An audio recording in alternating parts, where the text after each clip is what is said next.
A woman tells us a DeKalb County police officer kicked her when she was almost 9 months pregnant. It was scary. I was shocked.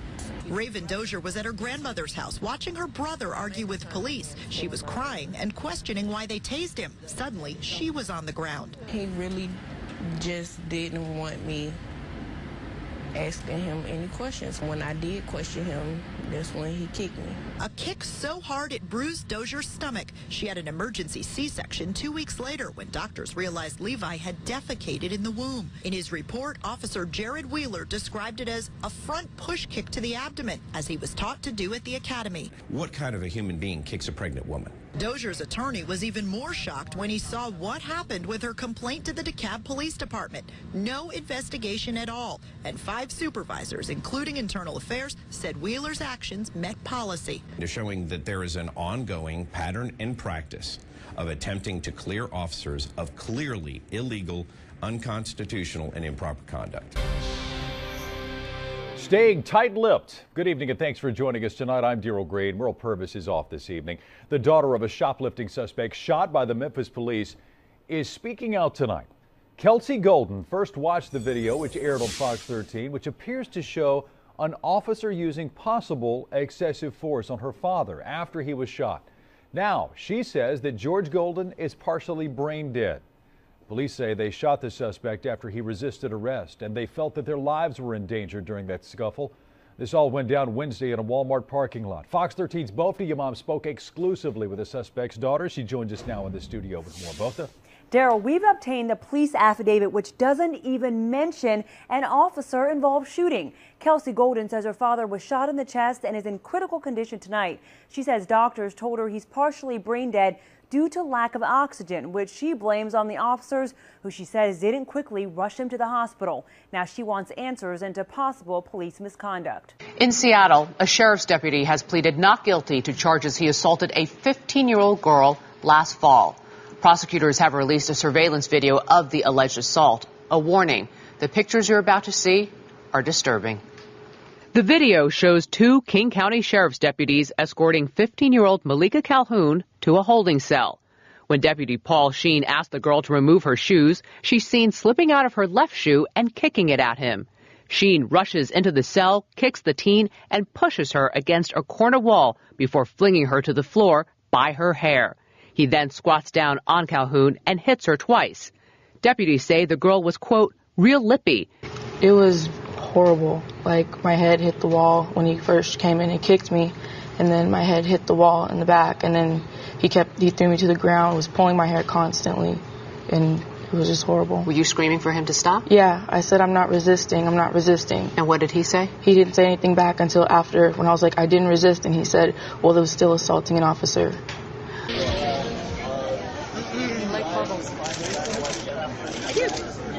I think it makes people smile. My name is a mystery. Oh? No, I have nothing to hide. If the bubble touches me, I'm going to be arrested for assault. Do you understand me? Bubbles. Yes, that's right. It's a deliberate act on your behalf. I'm going to arrest you. Do you understand me? I understand. Right, you're going to be in handcuffs. All right? You either knock it off with the bubble. If you touch me with that bubble, you're going into custody. Right? I'm putting it away. Right, thank you. But I would also like to know. You'll be going into custody. I understand. Do we understand each other? I do. I would and put it away. I am doing that at this moment. Right. I would really appreciate Discussion's it. over. If we could. A SWAT team that raided a home to catch a suspected gunman just won medals for its bravery. Ma'am? Ma'am? Now, the problem is they barged into the wrong house. The confusion led to the shootout you just heard with a homeowner trying to protect his wife and 6 kids. So why are the officers being honored? The I-Team's Caroline Lowe took that question to the top.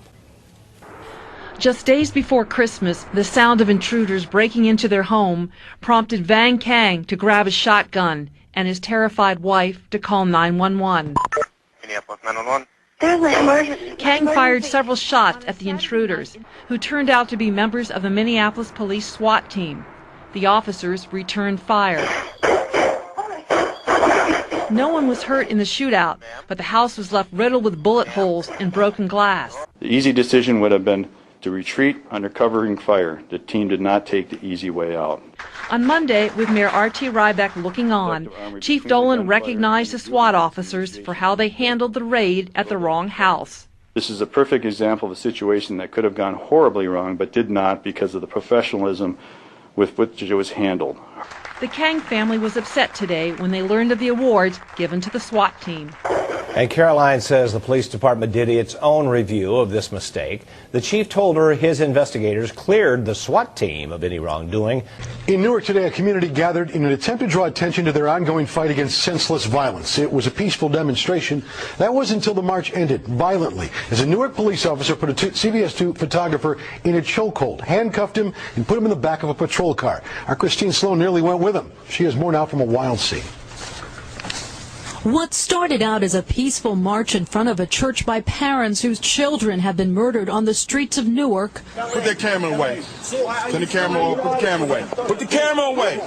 My man, you heard what I just said, man? Now get the camera out of here right now. You get your hands off my camera. Turned violent when a Newark police officer arrested our CBS 2 photographer covering the story. Stop! Put your hands behind your back. No, he's going with me. He's going with me. You can't arrest him! I can do whatever I want. The camera kept rolling as the officer put our photographer Jim Quatermine in a chokehold, then handcuffed him.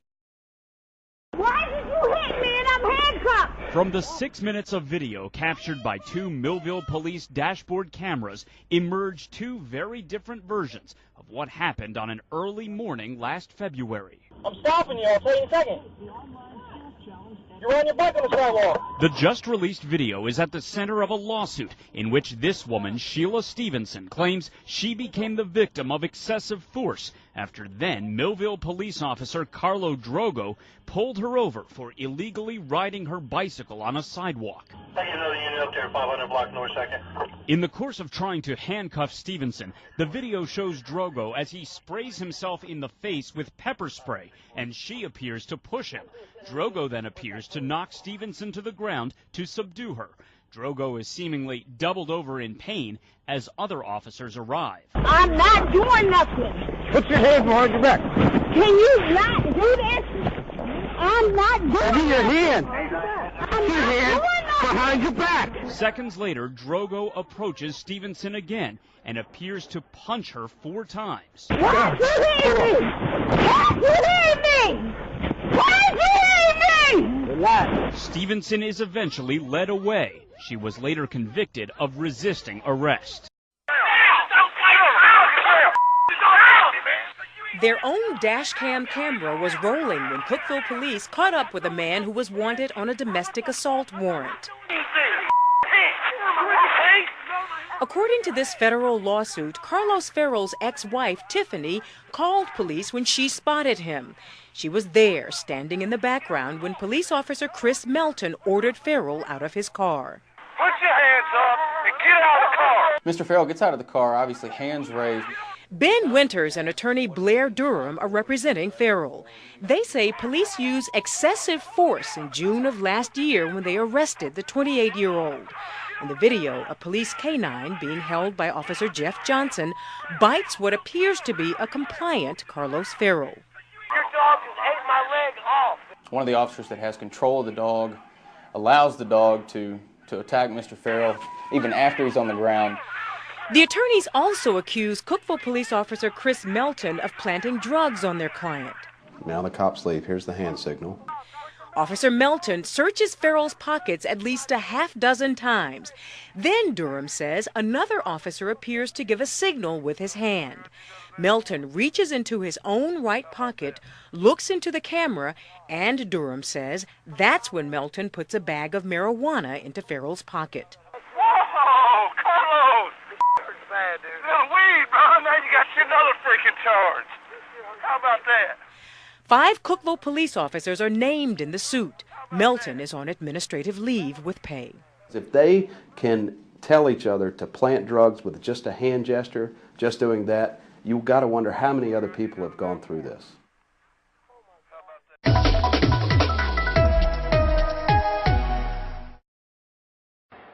Leave the door open and get your ID right now. Confrontation at the door with police is caught on tape. And get this, this is all over a warrant for uncut grass. But the woman you see here says officers have the wrong person. Okay, the cops are at the door and they want to see my ID. You are watching video of a woman prepared to answer her door. She knows police are outside and want to know her name. She recorded their encounter. What's your name? Robin. Robin what? Rockman. What's your name? Rockman. You have your ID? Show your ID, please. Let me get it. The door open. Excuse me? Leave the door open and get your ID right now. You know, I don't even see a name tag on you. I don't give a shit what you see. Go get your ID. You see that? It says police. The camera keeps rolling as Robin Ruckman heads back inside and police from Turtle Creek, East Pittsburgh, and the Housing Authority follow her. They came here looking for Ruckman's landlord on a warrant for failing to maintain her property. Her home was one of many police hit during a warrant roundup. Now to a 41 Action News exclusive. A Leawood family had their home raided because of where they shopped and what police thought they found in their trash. Lindsay Sibley has been digging into the story for weeks now, and tonight has records that reveal surprising surveillance and a false drug arrest. The Hart family had to sue to see these records, never knowing why this happened to them. Now we know what started as an innocent shopping trip led to officers digging in their trash and finding something they thought was illegal. Just released video reveals what Johnson County Sheriff's deputies saw after raiding this Leawood home last April. They searched every nook and cranny looking for marijuana. When we first met the Harts in March, they had no idea what triggered the traumatic 2.5-hour search that kept the Harts' 13 and 7-year-old children on the couch and Dad on the ground. Face down, hands behind my back, some goon standing over me with an assault rifle. Deputies found nothing except a father-son creation, this hydroponic garden with tomatoes and squash. Trying to tell them they were in the wrong house. We're not drug users, we never have been. We reached out to the Johnson County Sheriff's Office. They declined to comment. The Hart family released a statement reading in part, quote, "We cannot understand how the low level of police work, which included using an unreliable marijuana field test, could have permitted a SWAT-style raid of our home." You can read their entire statement by going to KSHB.com. I've been so traumatized I don't sleep at night. Sally Prince is afraid to stay in her Des Moines home. She isn't afraid of burglars breaking in. She's afraid of the police. Ankeny police tell us they knocked first, but the video tells a different story. It shows one officer pounding on the side of the house. Seconds later, officers use a battering ram to force their way in.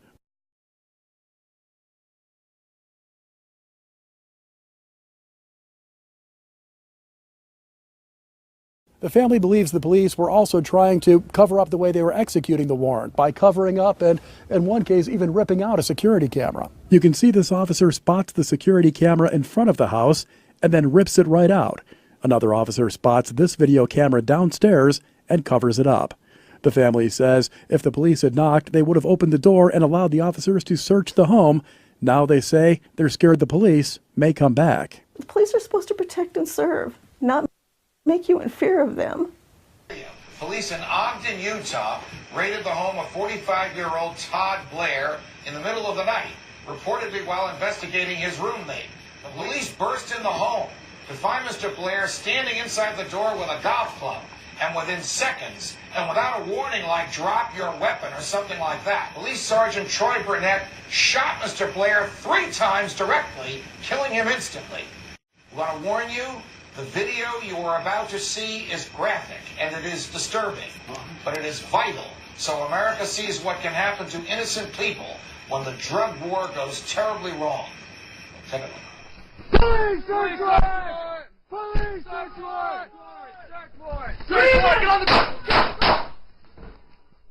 Get on the ground! Who's in this house? No, what's going on?